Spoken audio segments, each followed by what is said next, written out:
Coming up on tonight's show, President Trump accidentally did something awesome, much like when your dog vomits on your neighbor's flowers, but it was the neighbor you don't like, so you're like, yes. Plus, a new executive order could make this nation's law enforcement unfriendly. And by unfriendly, I mean unhinged, racist, and murderous. I'm just kidding. They already were. And I'll talk with real-life U.S. Congresswoman Marie Newman. I don't know what she's doing on this show either. Does she know that corporate America owns Congress? I'll find out that and much more coming at you right now. Welcome to Unredacted Tonight. I'm the most censored comedian in America, Lee Camp. I think we can all agree that at times Donald Trump makes the Luftwaffe seem quaint, perhaps even charming. But I think we should take the time here and there to point out those moments when Trump does something positive. Always accidentally, of course, but still, it's positive. For example, he has fallen ass backwards into revealing and defunding a gigantic, globe-spanning U.S. propaganda network. Crazy! And I'm still not even sure he knows that he did that. Like, has anyone told him? When he shuttered USAID, the journalists they were funding around the world suddenly came crawling out of the woodwork with their creepy little claws and their antenna going like, is that not how you picture them? That's how you know they eat their young, right? In total, USAID spends over $250 million yearly training and funding a vast, sprawling network of more than 6,200 reporters at nearly 1,000 news outlets or journalism organizations, all under the rubric of promoting independent media. That's right, the largest global propaganda network ever created is called independent media. And it's all funded by the largest oil company with an army, the U.S. government. I was under the impression independent meant something completely different. I've had it wrong my whole life. Man, is there egg on my face. Although that is good because with egg prices where they are, I have like $27 worth right there on my face. But yes, USAID funded 6,200 U.S.-backed journalists at 1,000 outlets in countries like Cuba, Afghanistan, Spain, Belarus, Nicaragua, Britain, and of course, Ukraine. Oksana Romanyuk, the director of Ukraine's Institute for Mass Information, revealed that almost 90% of the country's media are bankrolled by USAID, including many that have no other source of funding. So basically, outlets promoting the proxy war in Ukraine, love it. Glad we're doing that. I love that for you. What about outlets trying to bring down socialist Cuba? We gotcha. Miami-based CubanNet published an editorial asking readers for money. Last year, CubanNet received $500,000 in USAID funding. But they aren't the only ones. The director of Madrid-based Diario de Cuba said, aid to independent journalism from the government of the United States has been suspended, which makes our work more difficult. Before she asked viewers to subscribe. Sounds like they were pumping out some Diario. But did you notice that sentence? Aid to independent journalism from the U.S. government.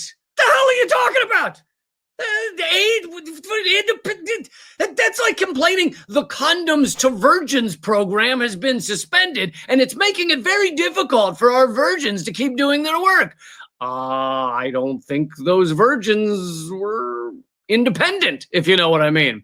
How about Russian allies like Belarus? A recent survey of 20 leading Belarusian media outlets found that a staggering 60% of their budgets come from Washington. And I assume all those outlets love the proxy war in Ukraine. Fun fact, all 17 of Belarus's reality shows about men with large beards cooking pancakes, also funded by the U.S. How about Iran? Are there pro-Western outlets funded by the U.S.? In Iran, U.S.-backed media have already had to fire workers. A BBC Persian report noted that more than 30 Iranian groups held a crisis meeting to discuss how to respond to the aid cuts. Yes, U.S.-backed Iranian news media thinks that is the crisis in the Middle East right now. Really? Nothing else going on? Kind of got your attention? No? No? Okay. And then there's also hundreds, if not thousands, of social media journalists who have oddly been impacted by the closing of USAID. Social media users have noticed that many of the most prominent anti-China voices on their respective platforms have gone strangely silent since the shutdown. And if they've gone silent the moment the money spigot shut off, then that might be a sign that they aren't doing it for love of the truth, if you know what I mean. Even the British outlet, the BBC, admitted a percentage of their funding came from USAID. BBC Media Action has been affected by the temporary pause in U.S. government funding, which amounts to about 8% of our income in 2023-24. Aw, BBC, I thought you were pathetic propagandists on your own accord. Just for yourselves, out of love of the game. But now I see you've been pathetic U.S.-backed propagandists. Disappointed. This guy. Alan McLeod pointed out another wonderful aspect of how our corporate media has covered this story when they cover this story, is that they keep calling the outlets receiving U.S. funding independent. Here's from the Financial Times. Independent outlets in the former Soviet Union are poised to be hurt by temporary shutdown at key U.S. agency. And here's from The Guardian. From Ukraine to Afghanistan, independent media organizations across the world are being forced to lay off staff or shut down after losing USAID funding. Again, I cannot stress this enough. I'm not sure you understand what that word means. Independent. As in, not funded and overseen by the United States. Look, I know it's a hard word. It's got all of those letters in there. Off the top of my head, I'm going to say 900 letters, maybe more in that word. But Guardian, just work on a couple of letters every day and you'll understand the word independent in like 4 to 6 weeks, tops. But this giant global propaganda web that Trump accidentally destroyed is not the only thing USAID was doing. Last year, a nearly 100-page document by USAID came to light. The document revealed a vast operation to censor and suppress wide swaths of the internet, including Twitch, Reddit, 4chan, Facebook, Twitter, Discord, and alternative media websites. Oh, lucky for me, I only really post on Diddle and Fitchknocker. That's pretty exclusive to those. But the internal docs show that at these sites, USAID lamented users were able to build communities to create populist expertise and develop opinions and viewpoints that challenge official U.S. government narratives. Good God. As we all know, one of the most dangerous viruses infecting Americans right now is opinions. And viewpoints is a close second. Thank God, USAID had a vast censorship operation to suppress these scallywags perpetuating these opinions. And now the monster Trump has defunded them. What are we going to do? Although USAID claimed in the documents that it wanted to stop disinformation, it seemed particularly concerned with malinformation, a concept it defines as speech that is factually correct but misleading. Oh, so malinformation is true things that you don't like when people say them. Got it. So when someone yells from across the room that I have one butt cheek larger than the other, that's malinformation. And I agree, that person should be exterminated. Then the internal docs go on to detail ways to crush people and outlets who are putting forth the offending true information, such as cutting off their funding sources.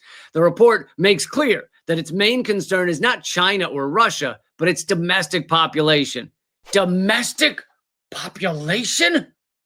I know some people like that.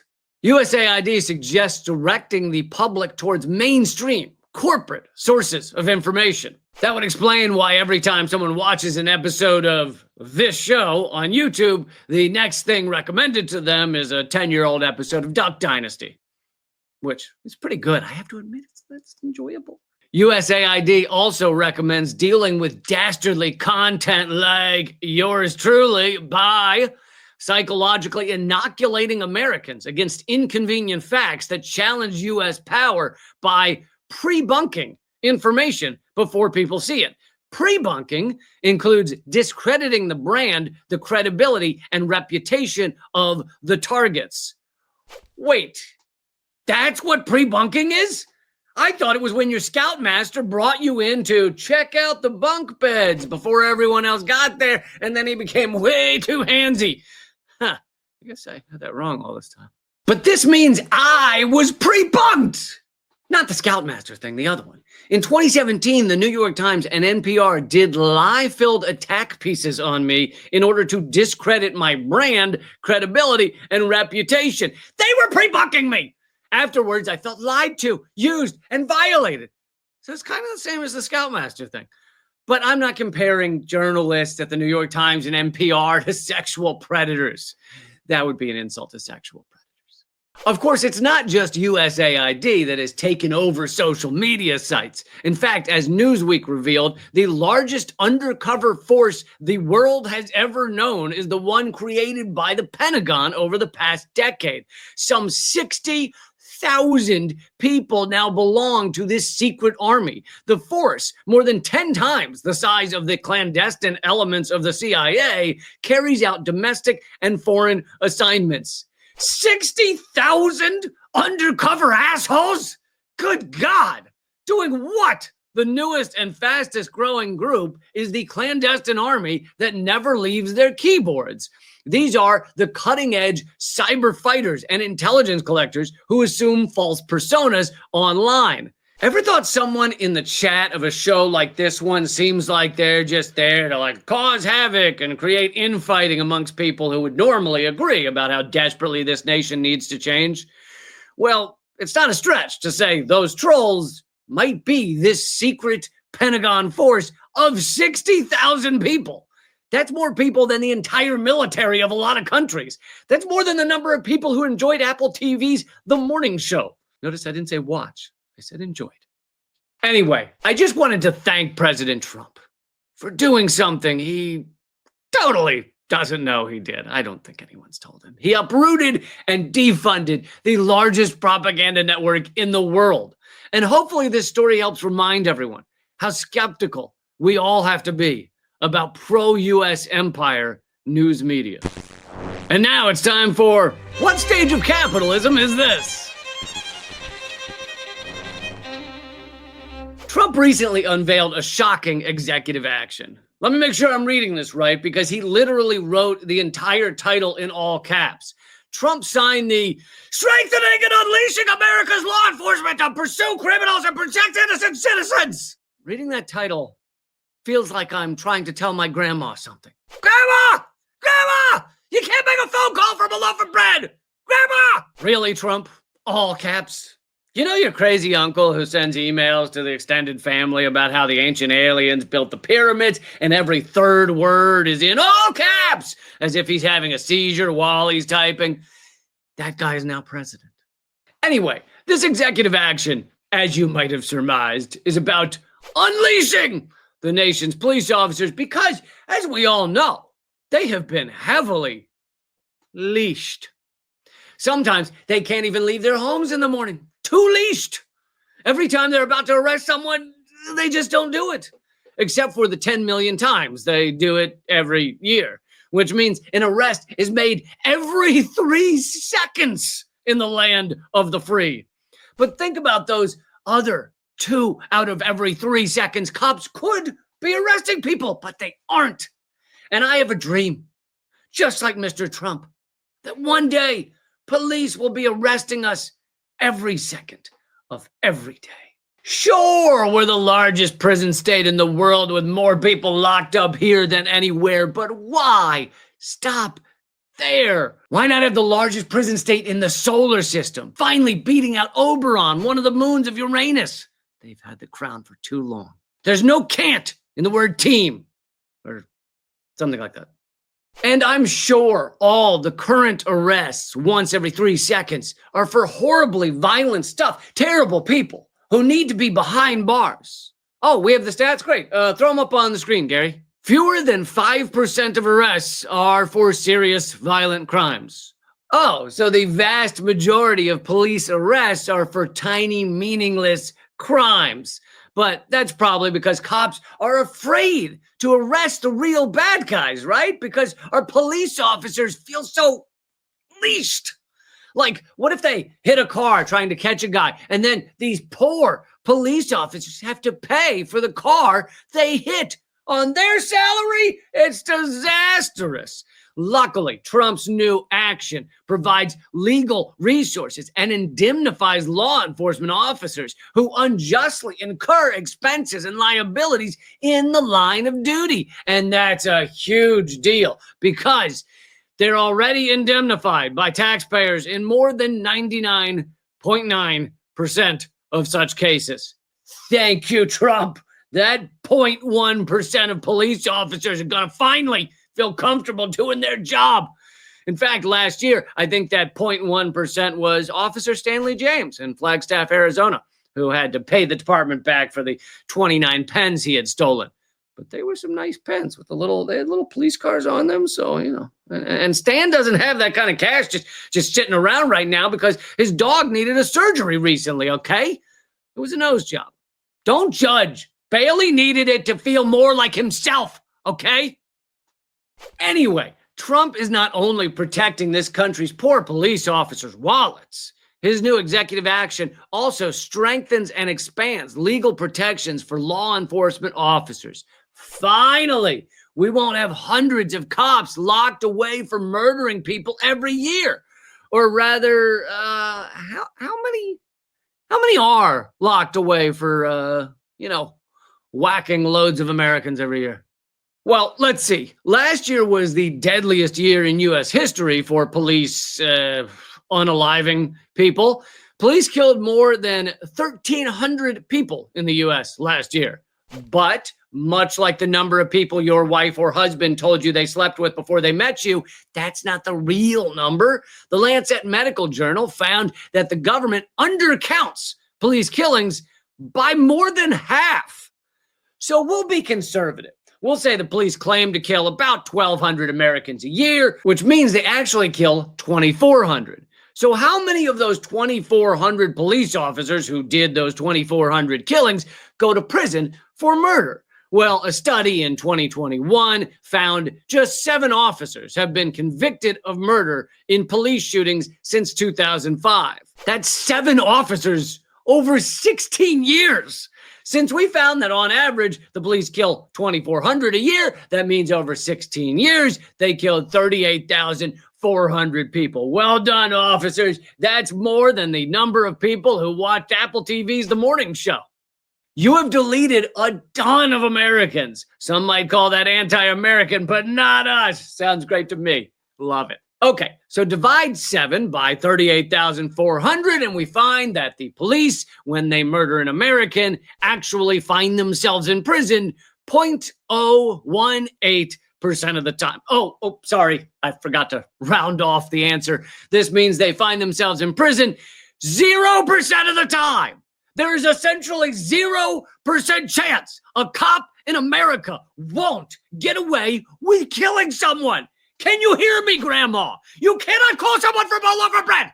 But thank goodness Donald Trump is gonna unleash them.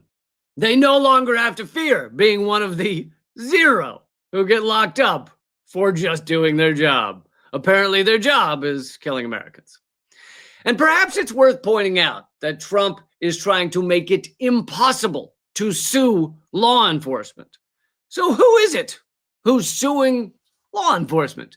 Last year, Donald Trump himself sued the FBI for $100 million over the search of his Mar-a-Lago home.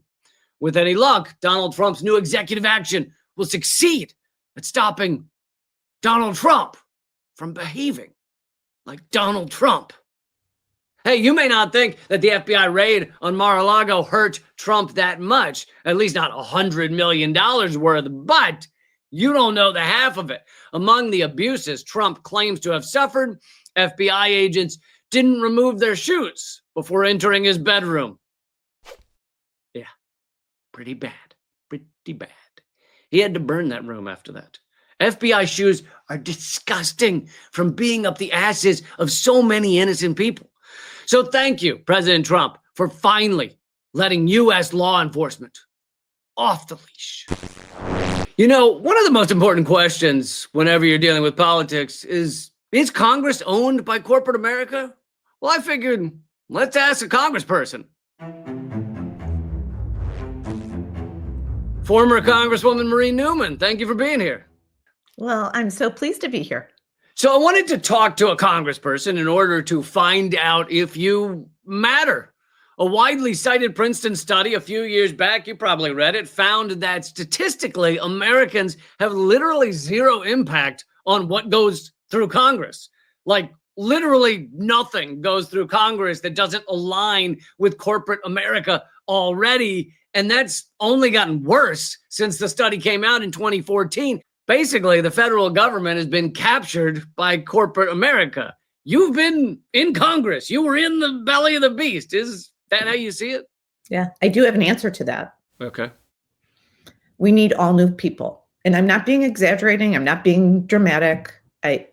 I've done probably 15 speaking engagements over the last 6 weeks, telling everybody, run.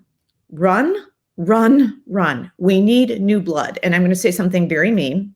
We need to get rid of all the olds. All the olds need to go night-night. Hey, I'm down with that. I've heard it called a gerontocracy recently. Look, I was there. I can't tell you how many meetings per week, Lee, where someone would take a little night-night nap during a very critical meeting. Well, considering what they do when they're awake, I think I'd prefer they stay asleep. To change subjects, you were one of the few voices in Congress to support Palestinians and Palestinian efforts for freedom and equality. Do you feel that support cost you your seat? I know one of the pro-Israel PACs spent like $500,000 to get you out. Democratic Majority for Israel spent about $1.5 million on me. $1.5 million. Sorry. Yeah. No, that's okay. I got short. And honestly, it doesn't matter now. But it was significant. And would I have loved if they had spent that money on people that were either starving or needed cancer help? That would have been a much better use of money. That's it. That aside, again, I hate PACs. But yes, it was probably one of the biggest contributors to why I was pushed out, because the establishment refuses to believe that Israel and Palestine have deserve to have peace and prosperity and live with freedom. And they are refusing to believe in our values and our morals of this country, that, you know, we believe in freedom and prosperity for all, and security and peace and kindness, right? And the establishment in the Democratic Party does not believe that. I got called an anti-Semite, and Lee, my husband is a Jew, full disclosure, and my kids are half Jewish, right? You know, so it was always infuriating to me that, like, no, and I do think people are finally catching on to, hey, whenever they throw the anti-Semite thing out, that's super desperate, even like mildly, intelligent.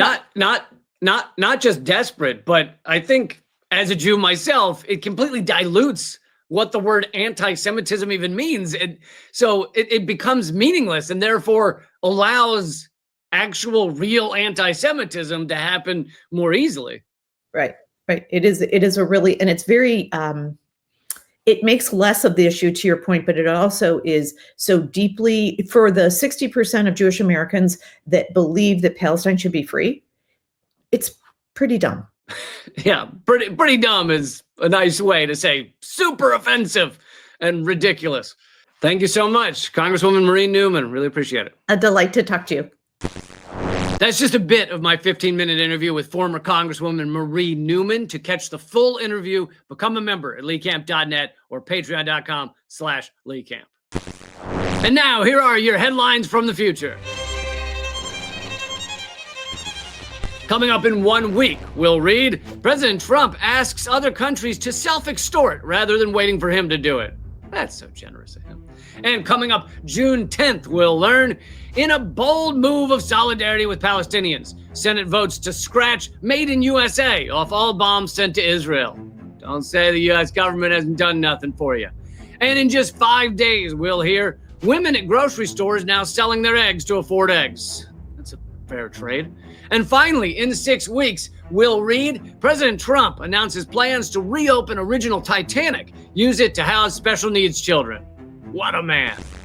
That's the show. I hope you'll support us by telling your friends to check us out every Thursday, but also I hope you'll watch my full 15-minute interview with former Congresswoman Marie Newman by becoming a supporting member at leecamp.net or patreon.com/leecamp. Plus, you'll get both my ebooks and my Zoom comedy specials when you sign up. Until next time, remember, the revolution will have laughter. Keep fighting.